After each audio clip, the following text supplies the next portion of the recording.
Let's go. So US visa process. US visa process के लिए पहले आपने DS-160 फॉर्म फिलअप कर दिया। उसके बाद आपने अपॉइंटमेंट लिया।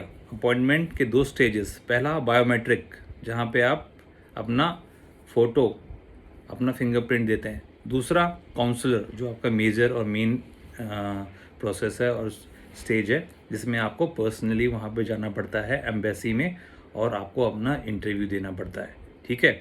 सो फर्स्ट पे बात करता हूँ जो मेरा हो चुका है फ़िलहाल अक्टूबर 2025 के लिए बता रहा हूँ मैं, जो सबसे लेटेस्ट इन्फॉर्मेशन है आ रही है, जो कि आप न्यूज़ में भी देख रहे हैं कि बहुत ही स्ट्रिक्ट प्रोसेस कर दिया है वीज़ा के लिए। इंटरव्यू ऑलरेडी बहुत लंबी लाइन लगी हुई है, क्यू लगा हुआ है, लॉन्ग लॉन्ग पीरियड चल रहा है उसके इंटरव्यू के लिए और उसके अपॉइंटमेंट तक के लिए भी। ठीक है। तो मेरा तो शिप का था, सी फेयर का, तो मेरा तो अभी फ़िलहाल जो हुआ है कंफर्म वो है बायोमेट्रिक। ठीक है। उसके बाद मेरा जो काउंसलर है वो मुंबई में है, तो मैं आपको पहला एक्सपीरियंस बताता हूँ बायोमेट्रिक का। ठीक है। दिल्ली में मेरा बायोमेट्रिक पड़ा था। दिल्ली में ये कहाँ पर है? VFS, जहाँ पे आपका बायोमेट्रिक होता है यूएस वीज़ा के लिए। ये है आपका शिवाजी मेट्रो स्टेशन। ठीक है। ये बंगला साहब के पास पड़ता है। ठीक है। बंगला साहब से 200 मीटर की दूरी पर है। अगर आप यहाँ आ रहे हैं तो सबसे बेस्ट वे आपका पड़ेगा मेट्रो। ठीक है। 5:30 अर्ली मेट्रो स्टार्ट हो जाती है और आप यहाँ पे किसी भी टाइम पहुँच सकते हैं as per your appointment timing. ठीक है। जैसे मेरा 8:30 था तो मैं यहाँ पे 8 o'clock ही पहुँच गया था। ठीक है।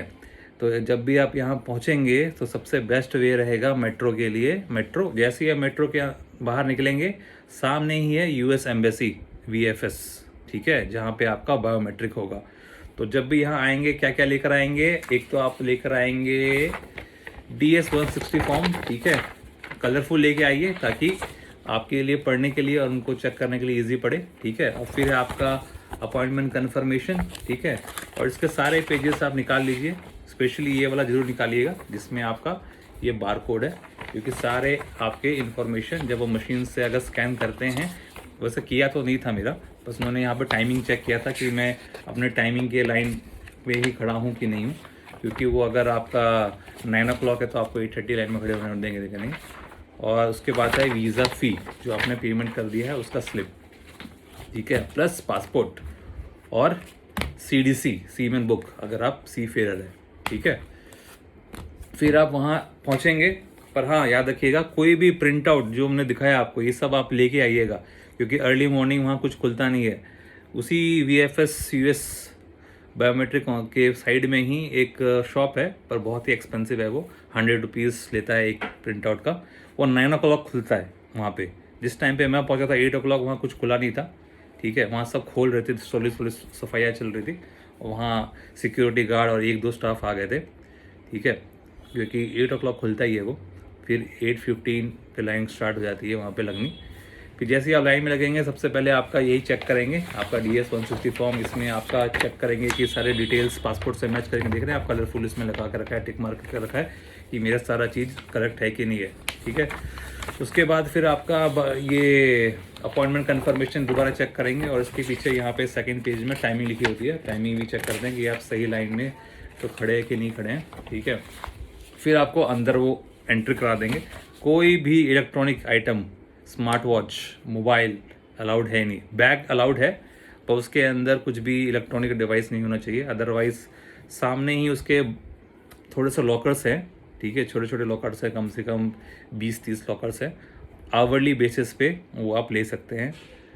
इसका पूरा प्रोसेस का टाइम मैक्सिमम 15 मिनट्स लगता है, पर आप हाफ एन आवर 1 आवर के लिए लेना है तो ले सकते हैं। 200-300 के आसपास per hour, depending upon the size of locker, आप वो ले सकते हैं। वहाँ पे अगर आप बाहर से आए हैं, आपका मोबाइल वगैरह electronic like smart watch, smart ring कुछ है, तो आपको वहाँ पे डिपॉजिट कराना ही पड़ेगा, क्योंकि अंदर अलाउड नहीं है। ठीक है। अगर साथ में कोई आपके फैमिली मेम्बर आया तो आप सब सामान उनको दे सकते हैं, वो बाहर वेट कर लेंगे आपका। ठीक है। तो अंदर जाते ही आपका वो पासपोर्ट मांगते हैं। पासपोर्ट मांगेंगे और पासपोर्ट के पीछे एक स्टिकर लगा देंगे, उसमें बारकोड होता है। ठीक है। वो बारकोड आपका जब एम्बेसी जाएंगे वहाँ पे वो स्कैन करेगा। तो सबसे पहले जाएंगे, आपका बारकोड लगा देगा, फिर आपको एक पिंक कलर का एक टोकन दे देगा। फिर टोकन देके वो लाइन में खड़ा कर देंगे। वहाँ पे 15 काउंटर हैं, Delhi VFS biometric US embassy के लिए। ठीक है, तो जो भी काउंटर में आपका नंबर आएगा वहाँ पे आपको भी लगा देंगे, भेज देंगे। फिर वहाँ पे आपका वो पासपोर्ट मांगेंगे, आपका ये आपका CDC भी देखेंगे अगर उनको देखना है तो। मेरा तो देखा नहीं, मेरा तो उन्होंने बस DS 160 फॉर्म मांगा, ठीक है, और बस उन्होंने उसमें से जो उसका बार कोड है यहाँ पे स्कैन किया और चेक किया डिटेल्स, और फिर मेरे को बोला आप वो काम वहाँ पे विंडो के सामने ही एक पेपर चिपका हुआ है जिसमें लिखा है कि आपने सारे डिटेल्स सब कुछ अपने करेक्टली भरे हैं, अगर आपने कुछ भी इनकरेक्ट भरा है तो आपका वीज़ा कैंसिल हो जाएगा और प्लस फ्यूचर के लिए आप बैन कर दिए जाएंगे। तो वो आपको बोलेंगे एक बार पढ़ लीजिए, ठीक है, मैंने पढ़ लिया। फिर आपसे पूछते हैं आपने जो वीज़ा एप्लीकेशन दिया है और इंटरव्यू इंग्लिश है हिंदी है, तो आप बोले बता देंगे दोबारा कि हाँ मैंने हिंदी है और इंग्लिश है, जो भी आपने किया है वो आप दोबारा कंफर्म करेंगे। फिर आपका वो पूछ भी सकते हैं, जैसे मेरे से पूछा आपका नाम क्या है, आपका डेट ऑफ बर्थ क्या है, इवन सब कुछ आपके लिखा हुआ है, उनको पता है कि यही आप हैं क्योंकि फ़ोटो सब कुछ मैच हो रही है। और जब बायोमेट्रिक के लिए तभी वो पूछ लेते हैं एक बार दोबारा, तो घबराने की जरूरत नहीं, कॉन्फिडेंसली आप बताइए उसको अपना नाम, अपना डेट ऑफ बर्थ, ठीक है। फिर आप 4 फिंगर का 1 बाय 1 करके अपना बायोमेट्रिक देंगे, अपना फिंगरप्रिंट, फिर 2 थंब का ऐसे करके आप उसमें बायोमेट्रिक देंगे। फिर आपको फ़ोटो के लिए आपको बोलेंगे कि इस साइड में देखिए, इस साइड में देखिए, वो आप बता देंगे क्योंकि उनके पास कैमरा होता है तो उसके साइज से आपका फ़ोटो ले लेंगे, ठीक है। फ़ोटो लगने के बाद बायोमेट्रिक कंपनी के बाद वहाँ पे स्टैंप लगा देते हैं कि आपका हो गया। फिर यही चीज़ लेकर, और जो पासपोर्ट के पीछे स्टिकर लगा है, यही सारा पेपर लेके, स्टिकर बहुत ज़रूरी है, इसको ख़राब मत होने दीजिएगा, क्योंकि जब आप काउंसलर के लिए जाएंगे एम्बेसी तो आपका यही स्कैन करेगा और सारे डिटेल्स के पास आ जाएगी, ठीक है।